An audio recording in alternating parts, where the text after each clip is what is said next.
adik-adik bersukacita memuji Tuhan? Amin.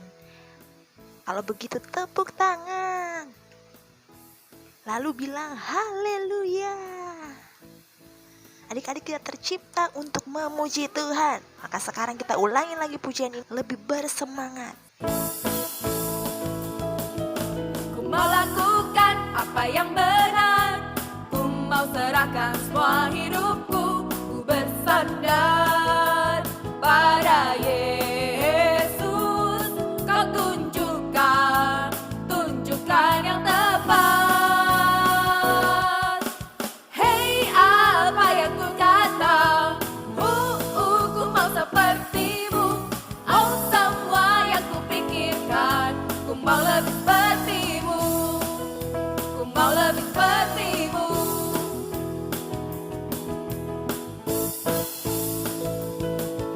Ku mau lakukan apa yang benar, ku mau serahkan semua hidupku, ku bersandar pada Yesus.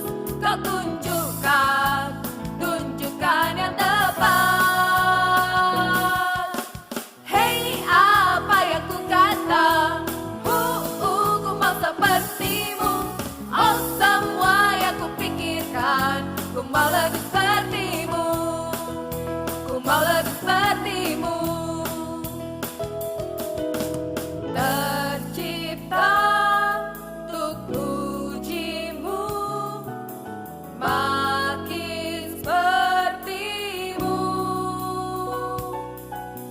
Tercipta untuk pujimu, makin sepertimu. Dia beri lagu. Hei, apa yang ku kata, ku mau sepertimu. Oh, semua yang ku pikirkan, ku mau lebih sepertimu, ku mau lebih sepertimu. Hei, apa yang ku kata, ku mau sepertimu. Oh, semua yang ku pikirkan, ku mau lebih sepertimu, ku mau lebih sepertimu.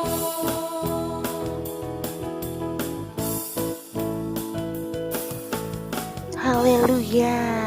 Amin. Adik-adik, kita akan mendengarkan firman Tuhan. Mari kita berdoa. Tuhan Yesus, kami bersyukur kepadamu. Kami tercipta untuk memuji Dikau yang begitu ajaib, yang begitu mulia. Tuhan, kami akan datang untuk mendengar firman. Berkati telinga hati kami dalam mendengar perkataan-Mu. Biar bisa membawa kami terus memuji Tuhan yang begitu ajaib. Tuhan Yesus, terima kasih ya Tuhan. Amin. Adik-adik, kakak akan menunjukkan gambar orang-orang yang beribadah kepada Tuhan. Laki-laki ini adalah gembala anak, adik-adik. Ia beribadah kepada Tuhan. Setiap hari ia berdoa dan membaca Alkitab. Setiap minggu ia berlatih memimpin pujian dan bercerita supaya anak-anak suka memuji Tuhan dan mengerti firman Tuhan. Wanita ini juga adalah gembala anak. Ia beribadah kepada Tuhan, adik-adik. Ia selalu menyambut anak-anak dan menyuruh mereka memuji Tuhan dengan sungguh-sungguh. Coba kamu lihat apa yang sedang dilakukan wanita ini bersama anak-anak di sekitarnya. Ya, benar. Mereka sedang menyanyi.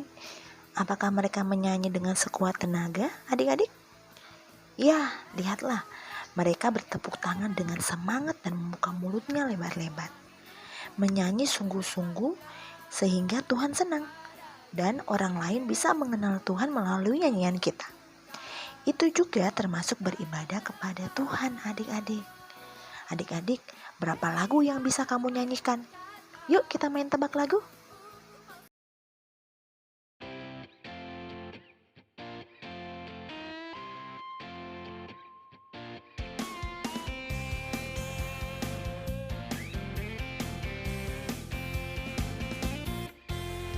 Lompat, lompat masuk trang, trang, trang, lari, lari dari. Nah, apa judul lagunya? Ya, lompat masuk terang. Wah, adik-adik pintar sekali ya. Satu lagi ya. Lagu ini pasti kalian tahu dengan cepat.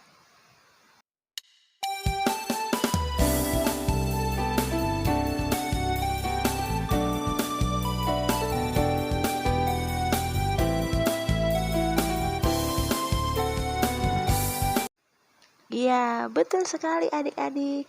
Lagunya Yesus Besertaku. Adik-adik, hari ini kakak akan bercerita mengenai seorang raja yang memimpin rakyatnya untuk beribadah. Bertahun-tahun telah lewat sejak Raja Salomo membangun sebuah rumah yang bagus untuk Tuhan. Setelah Raja Salomo, ada banyak raja yang berganti-ganti memegang pemerintahan. Banyak di antara mereka itu sangat jahat dan tidak mau beribadah kepada Tuhan, adik-adik. Mereka juga tidak memperhatikan rumah Tuhan.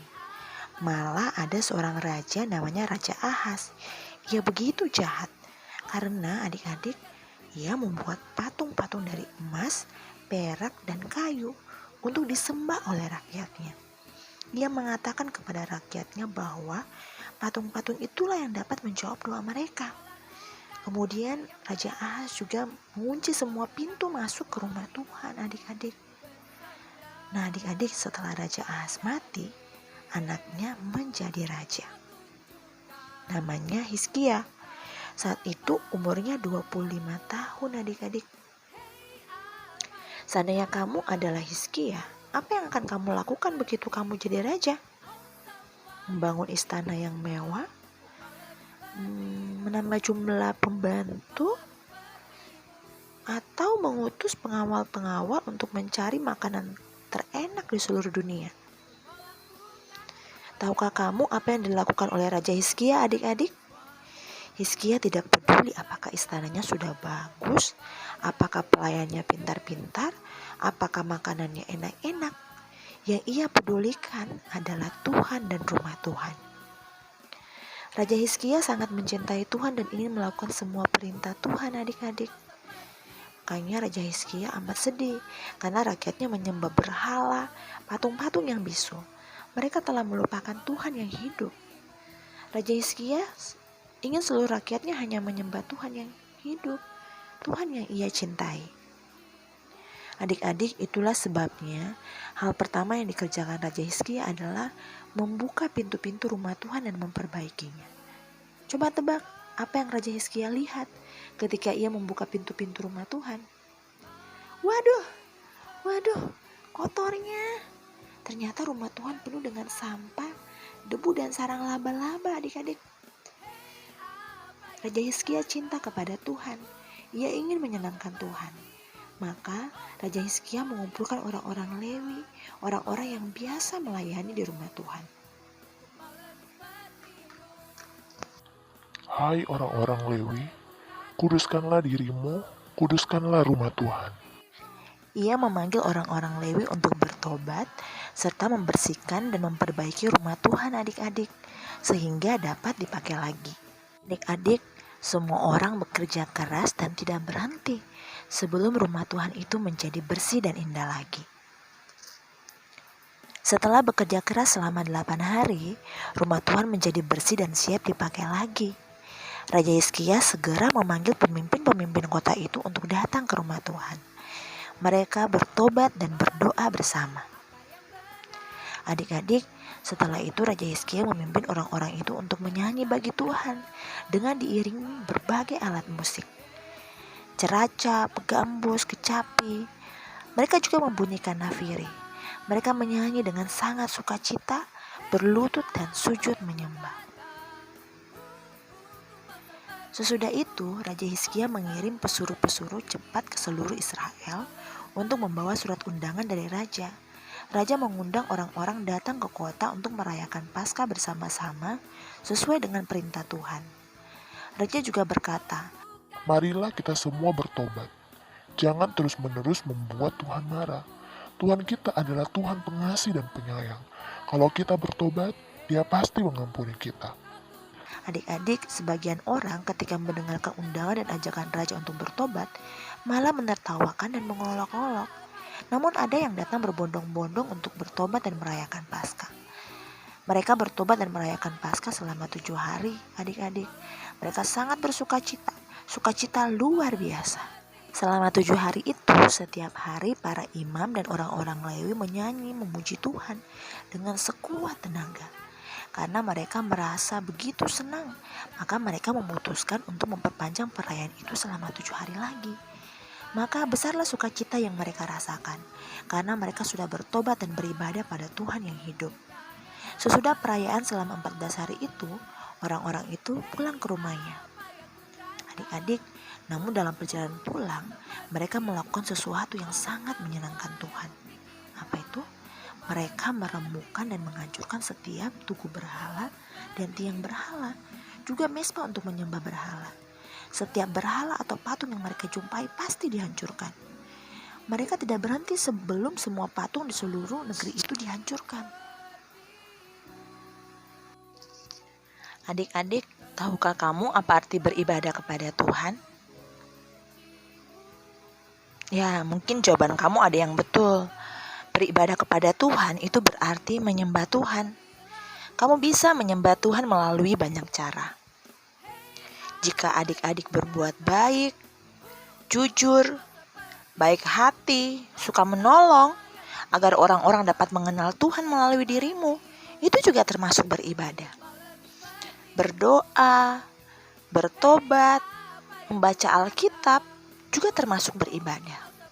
Nah, adik-adik, apakah menyanyi, memuji Tuhan juga termasuk beribadah?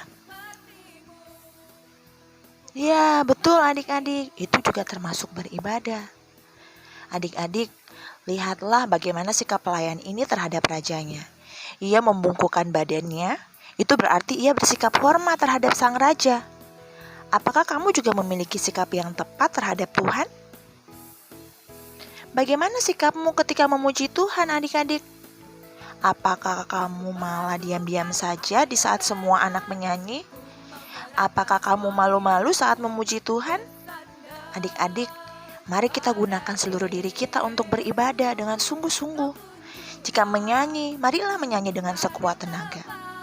Yuk, kita lihat alat-alat musik apa saja yang dipakai orang-orang zaman dulu untuk memuji Tuhan.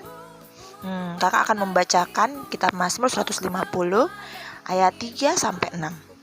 Pujilah dia dengan tiupan sangkakala, pujilah dia dengan gambus dan kecapi. Pujilah dia dengan rebana dan tari-tarian, pujilah dia dengan permainan kecapi dan seruling. Pujilah dia dengan ceracap yang berdenting, pujilah dia dengan ceracap yang bertentang. Biarlah segala yang bernafas memuji Tuhan. Haleluya. Bukan apa yang benar, ku mau serahkan semua hidupku, ku bersandar pada Yesus. Kau tunjukkan yang tepat. Hei, apa yang ku kata, ku mau sepertimu. Oh, semua yang ku pikirkan, ku mau lebih sepertimu. Ku mau lebih sepertimu. Tercipta untuk pujimu, makin sepertimu. Tercipta untuk pujimu, makin sepertimu. Dia perilaku. Hei, apa yang ku kata, ku mau sepertimu. Oh, semua yang ku pikirkan, ku mau lebih sepertimu. Ku mau lebih sepertimu. Hei, apa yang ku kata, ku mau sepertimu. Oh, semua yang ku pikirkan, ku mau lebih sepertimu. Ku mau lebih sepertimu. Amin. Adik-adik, mari kita berdoa. Ikuti kakak berdoa. Tuhan Yesus, terima kasih ya Tuhan, karena Engkau mengasihi kami. Tuhan, kami mau seperti diri-Mu melakukan semua yang benar, mengatakan semua yang benar. Juga Tuhan, buat kami memuji-Mu Tuhan, beribadah kepada-Mu dengan sungguh-sungguh, dengan sekuat tenaga, dengan puji-pujian, dengan lagu yang kami nyanyikan. Tuhan Yesus, kami mohon padamu, beri rahmat untuk makin mengasihi Tuhan, makin mencintai-Mu. Tuhan Yesus, kami cinta padamu. Amin. Adik-adik, ayat hafalan untuk minggu ini dari 2 Tawarik pasal 30 ayat 21b. Sampai jumpa di video selanjutnya. Tuhan Yesus memberkati. Bye-bye adik-adik.